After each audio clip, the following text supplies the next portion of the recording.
On a enfin la date du jeu Lord of the Mysteries. La date vient de tomber et en plus de ça, le studio nous a balancé un tout nouveau trailer magnifique. Et visuellement, c'est une dinguerie monumentale. Bordel, on dirait l'animé. Bon, déjà pour les nouveaux joueurs, on vous rassure, ce sera pas trop un problème d'y jouer. L'histoire se cale entre les deux romans. Donc dans une timeline de 6 ans après Lord of Mysteries, donc vous serez tranquille. On va être plongé dans l'ambiance directement, et en plus le studio prévoit un minimum de 4 ans de mise à jour. On va être bien, j'espère qu'on aura toutes les séquences. Et pour démarrer, pas de panique les gars, avec les 22 voix, on aura 6 classes de base, bien badass. Le Seer, le Spectator, l'Apprentice, Mystery Praise, Warrior et Bard.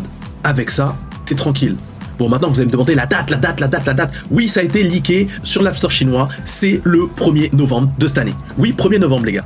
Là, vous vous demandez si vos machines elles vont assumer tout ça. Pas de problème. Donc sur PC, vous aurez besoin de 80 Go d'espace, en config minimale, une GTX 1060 ou une RTX 3050 pour les PC portables suffiront amplement. Je vous laisse les configs là-haut. Mais pour faire tourner au max les gars, une petite RTX 3070 Ti, tout ça bien entendu accompagné de 16 Go de RAM au minimum et 32 pour être optimal. Par contre, côté mobile, va falloir être solide les gars. Faudra être équipé d'une bonne Snapdragon les gars sur Android avec 8 Go de RAM.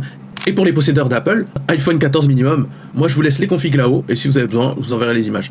Une nouvelle bêta va démarrer bientôt, j'espère que vos machines sont prêtes. Dites-moi quelle voie vous allez choisir